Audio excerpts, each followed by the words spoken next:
Pagkakalit sa inyong bansa. Kaya kailangan maasin ang panawagan.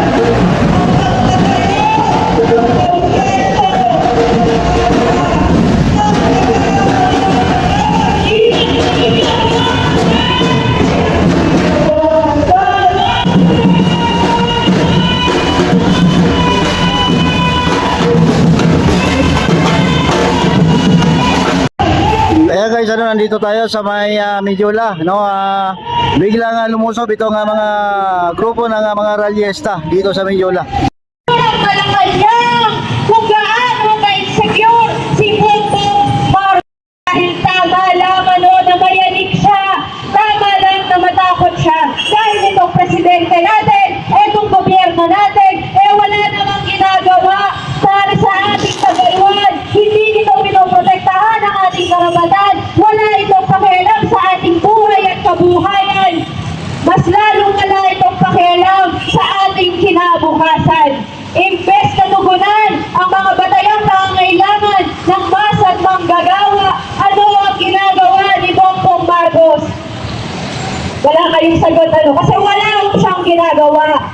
Paano ba naman natin aasahan na iangat ni Bongbong Marcos ang ating mga sarili mula sa kumunoy ng kahirapan, gayong never naman itong nagtrabaho, di minsan sa kanyang buong buhay. Senior citizen na si Bongbong Marcos, inutil pa rin, spoiled brat pa rin. Papayag ba tayo mga kasama na ganito na lang ang tipo ng mga leader, ganito na lang ang tipo ng gobyerno, ganito na lang ang presidente at mga tipo ng gobyerno na meron tayo? Hindi! Ibig sabihin mga kasama, kung nais nating wakasan ang pananamantala, kung nais nating iangat ang sarili natin mula sa kumunoy ng karusahan, kinakailangan nating kumprontahin ang mismong gobyerno, ang mismong estado na walang ginagawa, inutil, at instead ng pangalagaan ang masang manggagawa ay nilulugtong pa tayo sa kahirapan, sa gera, sa kalamidad, sa karakasan. Punong-puno ng impunidad ang gobyernong ito. Kahit si Bong Suntay, hindi nila magawang parusahan ang mga bastos at burak sa gobyernong ito. Hanggang ngayon, malaya pa rin. Pabayag pa tayo na ginagalang-galang na lang tayo.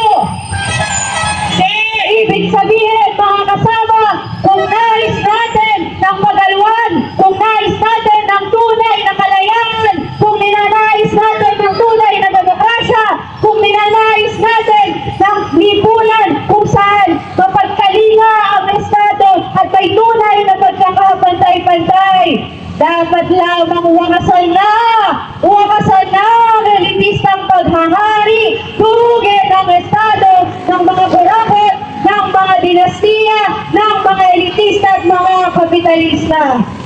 Pagpupugay muli sa manggagawang kababaihan at sa kababaihang anak pawis. Ang araw na ito ay atin, pero hindi pa dito natatapos ang ating laban.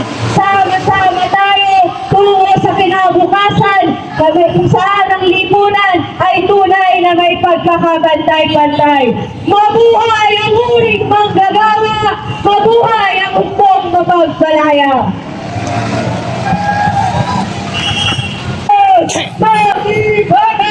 Bahay sosyalista, lumalaban! At dahil mga kasama, ang araw na ito ay araw ng kababaihang manggagawa. Tinatawagan naman po natin mula sa uring manggagawa na humpang mapagpalaya mula sa bukluran ng manggagawang Pilipino, si Kasama Jane Pate, uring manggagawa! Mapagpalaya! Mapagpalaya! Uring manggagawa! Mabuhay ang kababaihang lumalaban! Nandito tayo ngayong lahat dahil tayo ay naniniwala dapat ipaglaban ang lahat ng ating karapatan upang wakasan ang kahirapan, wakasan ang gera, wakasan ang paghihirap namin tulad ng mga kalamidad, wakasan ang kahirapan namin dahil din sa mga korupsyong nangyayari at paghahari ng mga dinastiya. Ang manggagawa sa kasalukuyan dahil ng kababaihan ay nananawagan pa rin ng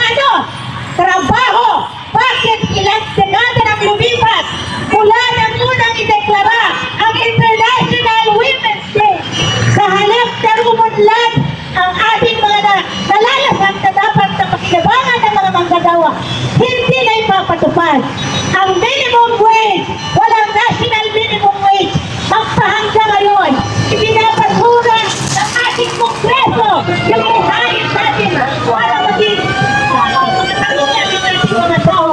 Para ito ay maging living wage. Tayo ay nagdarahok, lalo na ngayon dito sa Metro Manila, lamang ang 695. Yan po ba ay kasya sa ating lahat? Hindi pa rin. Ang regional wage boards, nagbibigay po ng mga ating mga increases sa mga regions. Magkano lang po yan? 10 pesos hanggang 50 pesos. Paawa naman kayo. Ang kababaihang manggagawa hanggang ngayon ay hindi nagtatrabaho ng disente. Pagkos kung araw, pinaglaban niya maging regular ang kababaihan. Ngayon po, lalong naging contractual. Bakit gano'n ang ating lipunan? Hindi pinapahalagahan ang ating papel sa produksyon. Pinaglaban sa atin ang kasali. Ikaw, magpahangga ngayon, 40% lamang po ang kasali ng mga kagawa sa gawa. Pero, anak ko yun.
Mabuhay ang kababaihang lumalaban para sa regular na trabaho. Nananatiling kontraksyon ng ating mga kababaihan. Informal karamihan. Ilan sa atin dito ang nagtitinda? Taas ang kamay. Ilan ang mga doon ang tatrabaho paminsan-minsan? Taas ang kamay. Ilan ang walang trabaho? Taas ang kamay pa rin. Mas maraming kababaihan walang trabaho kaysa kalalakihan. Nananatili pa rin mas mababa ang sahod ng kababaihan. 8 sa 10, mas mababa ang sahod. 8 sa 10 industriya, mas mababa pa rin ang sahod ng kababaihan. Bakit ganon? Kasi po, pag tayo'y nag-uunyon, pag tayo'y nagbubuo ng asosasyon para maglaban ang ating mga karapatan, tayo ay ikinukulong, pinaparatangan ng kung ano-ano, pinaharas, o kung hindi man, o minsan, pinapatay, dinudukot. Marami po sa organizer ng mga union, ng mga asosasyon, ay hinaharas, pinapatay, kinikidnap, o kaya pinaparatangan ng kung ano-anong mga usapin. Kaya tayo ngayon nandito, ipagdiwag natin na tayo ay patuloy na lumalaban, ang kababaihan sa buong mundo, patuloy na lumalaban para bigyan ng katarungan ang ating papel sa lipunan. Ang ating reproductive rights, reproductive health, pinapabayaan din ng ating gobyerno. Walang pagkalinga. Meron ba tayong kalpasang reproductive health law? Wala pong budget. Nananatili pong ang family planning ay batay sa babae o nakabatay sa pag-aayos ng babae sa kanyang karapatan sa reproductive health. Bakit ganon? 11 years pinaglaban na batas, 11 years na rin tayong walang budget para sa family planning or to save ang ating mga commodities, no? Tayo ngayon nananawagan ang gobyernong hindi tumutugon sa ating mga kagalingan. Dapat ay ating laging kinakalagpag o kaya sila ay mag-resign na kung hindi nila kayang bigyan tayo ng katarungan para may paglaban natin ng ating mga karapatan. Magandang araw po sa ating lahat at patuloy natin panawagan. Mabuhay ang manggagawang Pilipino, mabuhay ang kababaihang lumalaban. Maraming salamat.